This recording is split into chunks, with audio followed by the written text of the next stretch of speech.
Hey guys, doctor शरण है और आप सबका स्वागत है हमारे इस यूट्यूब चैनल पर। इसका नाम है नीट पेडी, जहाँ पे मैं आपकी नीट की प्रिपरेशन में मदद करता रहता हूँ। और right now we are carrying on with chapter wise NEET MCQs practice, ताकि अपकमिंग नीट एग्जाम से पहले आप लोग की चैप्टर वाइज रिविजन हो जाए, मैक्सिमम एमसीक्यूज की प्रैक्टिस हो जाए और नीट में आपकी रिकॉल करने की एबिलिटी इंप्रूव हो। We are started with human physiology and today we are going to do all the MCQs of excretory products and elimination. This is the third chapter of human physiology. So without wasting much time, let's get started. Based on the type of excretory product, humans fall under which category? Ureotelic, uricotelic, ammonotelic, or none of above? Which category of or which type of excretory product is produced by humans? So the correct answer is option A, ureotelic. आपको पता है 3 types of excretory products are there. Urea हो सकता है, uric acid हो सकता है, ammonia हो सकता है.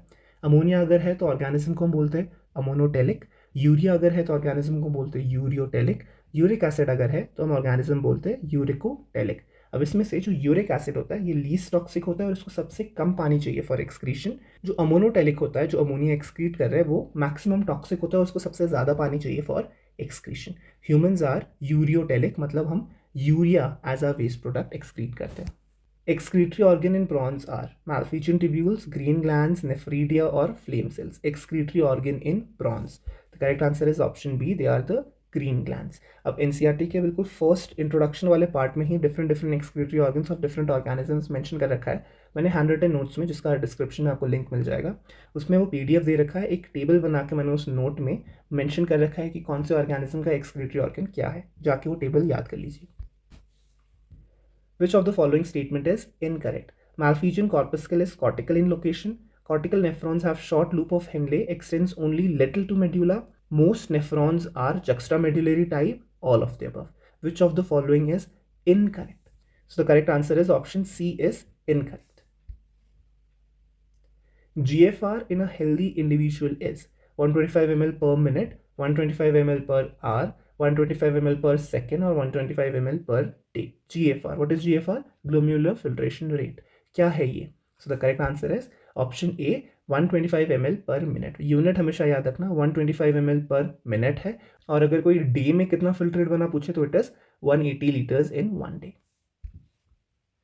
180 liters of filtrate is formed each day, but only 1.5 liter of urine is passed. This happens because of reabsorption, ultrafiltration, tubular secretion, or filtration. So the correct answer is option A, reabsorption. Of 180 liters of filtrate that is formed, your 178.5 liter of filtrate gets reabsorbed and remaining filtrate goes out as urine in one day. Maximum osmolarity reached in nephron is 1200 milliosmoles per liter in inert medulla, 900 milliosmoles per liter in inner medulla, 400 milliosmoles per liter in cortex, 1200 milliosmoles per liter in outer medulla. So the correct answer is option A. 1200 milliosmoles per liter is the maximum osmolarity, and where is it achieved? It is achieved in the inner medulla. What is the source of atrial natriuretic factor or ANF? Kidney, pituitary, heart, adrenals. अब अगर आपको full form ANF का पता है, atrial, तो आपको पता चल जाएगा कहाँ से आ रहा है. कहाँ से आ रहा है ये? हार्ट से आ रहा है. Amount of urea excreted per day by human is about 25 to 30 milligrams, 25 to 30 grams, 40 to 45 milligrams, 40 to 45 grams. Correct answer is option B, that is 25 to 30 grams of urea is excreted per day by humans. Which of the following does not play any role in excretion of wastes? Spleen, liver, skin, or lung? The correct answer is option A. Spleen has no role in excretion of waste. Liver, skin, lung has some role at least. Amount of carbon dioxide that is removed by lung per minute is 300 ml per minute, 200 ml per minute, 400 ml per minute, or 600 ml per minute. The correct answer is option B. It is 200 ml per minute. Urea synthesis occurs in kidney, liver, brain, muscle. The correct answer is option B. Urea synthesis occurs in liver. Excretion occurs through kidney. Which is regarded as the urinary bladder of embryo in embryonic stage. हम बात करें अब. Amnion, allantois, chorion, yolk sac. थोड़ा सा out of NCERT question है. What is the urinary bladder of developing embryo? The correct answer is option B. Allantois is regarded as the urinary bladder of developing embryo. Which is common to kidney and skeleton of mammals? Cortex, medulla, pelvis, radius. The correct answer is option C, pelvis. आपको kidney के structure के अंदर भी pelvis मिलता है और वैसे ही skeleton में पेल्विस तो होता ही है. A fall in glomerular filtration rate GFR activates adrenal cortex to release aldosterone, adrenal medulla to release adrenaline, posterior pituitary to release vasopressin, juxtaglomerular cells to release renin. A fall in glomerular filtration rate activates. The correct answer is option D. It activates the juxtaglomerular cells to release renin. Removal of proximal convoluted tubule from nephron will result in more concentrated urine, no change in quality or quantity of urine, no urine formation, more diluted urine. Removal of proximal convoluted tubule. PCT अगर हमने हटा दिया तो कैसा urine बनेगा? The correct answer is option D. More diluted urine will happen. क्यों? क्योंकि maximum reabsorption कहाँ पे हो रहा है हमारा प्रॉक्सिमल कॉन्वोल्यूटेड ट्यूब्यूल में. सो अगर प्रॉक्सिमल कॉन्वोल्यूटेड ट्यूब्यूल हटा दोगे आप तो वहाँ पे रीएब्जॉर्प्शन नहीं होगा. रीएब्जॉर्प्शन नहीं होगा तो ऑब्वियसली आपका डाइल्यूटेड यूरिन प्रोड्यूस होगा. In mammalian embryo, excretory material is stored in placenta, bladder, embryonic membrane और allantois. अभी थोड़ी देर पहले सॉल्व किया हमने. The correct answer is option D. That is your allantois is the excretory organ or excretory storage place जहाँ पे और excretory material are stored. Ultrafiltration takes place in blood capillaries, tissue fluid, glomerulus, urinary bladder. The correct answer is option C. Glomerulus is the place where ultrafiltration takes place. Those animals which excrete large amount of ammonia are terrestrial, egg-laying, amphibious or aquatic. Large amount of ammonia is being released. So the correct answer is option D, aquatic. अब मैंने first question जो आज के MCQ series का first question था उसमें मैंने आपको बता दिया ammonia excretion requires large quantity of water, है ना. अमोनोटेलिज्म में जितने भी अमोनोटेलिक ऑर्गेनिज्म है उनको मैक्सिमम अमाउंट ऑफ वाटर चाहिए अमोनिया निकालने के लिए. सो ऑब्वियसली अगर एक्वेटिक ऑर्गेनिज्म है तभी उसको मैक्सिमम अमाउंट ऑफ वाटर मिलेगा.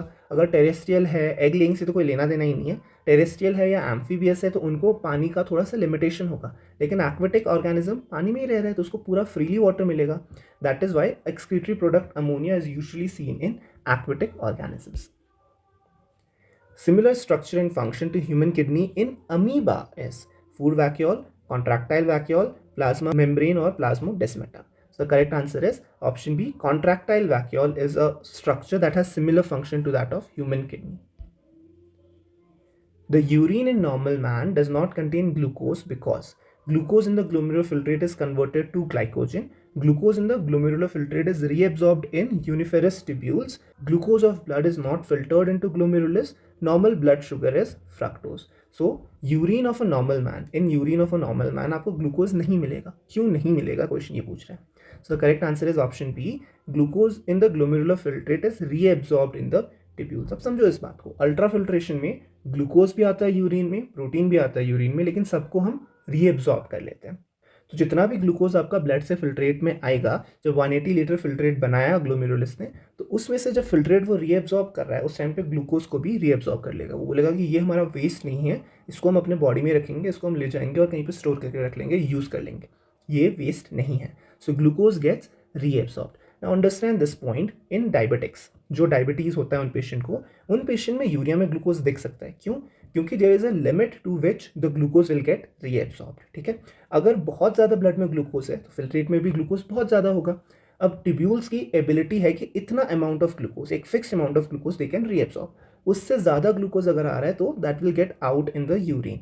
सो in urine of diabetic patients glucose might be seen और इसको हम क्या बोलते हैं? ग्लाइकोज यूरिया, है ना. So glycosuria is the condition जहाँ पे glucose can come in urine and it is seen in diabetics.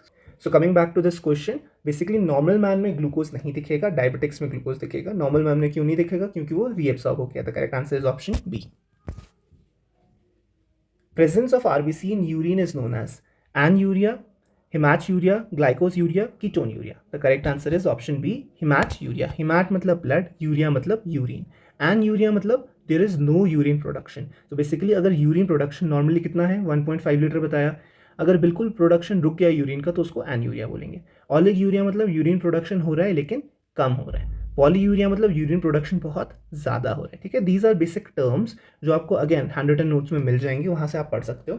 वरना जो अभी मैं बता रहा हूँ इतना आपको याद रखना है. एनसीईआरटी में ग्लाइकोसयूरिया, कीटोन्यूरिया मेंशन्ड है. ठीक है. ग्लाइकोसयूरिया भी पिछले क्वेश्चन में बताया क्या है, ग्लूकोज अगर यूरिन में आ गया ग्लाइकोसयूरिया, वैसे ही कीटोन बॉडी अगर यूरिन में आ गया तो कीटोन्यूरिया है. So RBC in urine is haematuria. Nephron is also known as juxtaglomerular tubule, seminiferous tubules, uniferous tubules or none of these. The correct answer is option C. Uniferous tubules is the other name of nephrons. Uric acid is soluble in water, insoluble in water, partly soluble in water, none of these. The correct answer is option B. It is insoluble in water. इसीलिए uric acid के excretion के लिए आपको minimum water चाहिए. Largest Henle's loop is found in rabbits, humans, desert mouse, fresh water fish. अब देखो conceptual question है, NCERT में कहीं पे भी नहीं मेंशन है कि लार्जेस्ट हेनलीज लूप कहाँ पे होगा, लेकिन अब आप सोच सकते हो जरा कहाँ पे होगा. The correct answer is option C, desert mouse. अब क्यों? देखो हेनलीज लूप अगर आपने ध्यान से सोचा होगा तो कहाँ पे आता है उसका रोल, काउंटर करंट मैकेनिज्म आता है. करेक्ट, एनसीईआरटी में काउंटर करंट मैकेनिज्म मेंशन है. काउंटर करंट मैकेनिज्म का रोल क्या था? काउंटर करंट मैकेनिज्म का रोल या फंक्शन ये है कि वो कॉन्सेंट्रेटेड यूरिन प्रोड्यूस करना चाह रहा है ना. तो जब भी कितनी कॉन्सेंट्रेटेड यूरिन प्रोड्यूस करना चाहता है, काउंटर करंट मैकेनिज्म के थ्रू मैक्सिमम रीएब्जॉर्प्शन होगा ओवर अबव जो नॉर्मल रीएब्जॉर्प्शन है, और वो बहुत ही कॉन्सेंट्रेटेड यूरिन प्रोड्यूस करेगा. अब rabbits, humans, fresh water fish और डेजर्ट माउस में सबसे ज्यादा बॉडी में वाटर कंजर्व करने की जरूरत किसको है? ऑब्वियसली डेजर्ट माउस को है, क्योंकि वो डेजर्ट में रह रहा है, उसका हैबिटेट ही वैसा है जहाँ पे उसको पानी मिलेगा नहीं. मतलब कि उसकी किडनी हमेशा कोशिश करेगी कि मैक्सिमम कॉन्सेंट्रेटेड यूरिन ही प्रोड्यूस करे. अब जब मैक्सिमम कॉन्सेंट्रेटेड यूरिन प्रोड्यूस करना है तो ऑब्वियसली उसका Henle's loop has to be largest when compare to other animals, है ना. So rabbit, humans, desert mouse और फ्रेश वाटर फिश में desert mouse will have the largest Henle's loop. और ये सिर्फ डेजर्ट माउस के केस में नहीं है, डेजर्ट में रहने वाला कोई भी ऑर्गेनिज्म हो उसका हमेशा एक ही मोटिव होता है कि वो पानी कंजर्व करके रखें. ठीक है. Normal odour of human urine is bitter almonds, pineapple, decaying fruit और ammoniacal. The correct answer is option D. It is ammoniacal in smell. Which of the following hormones carries out reabsorption of water in kidney? Reabsorption. STH, ADH, ACTH, LH. The correct answer is option B, ADH. What is ADH? Anti-diuretic hormone, also known as vasopressin. कौन produce करता है? Posterior pituitary से release होता है, produce by hypothalamic neurons, है ना.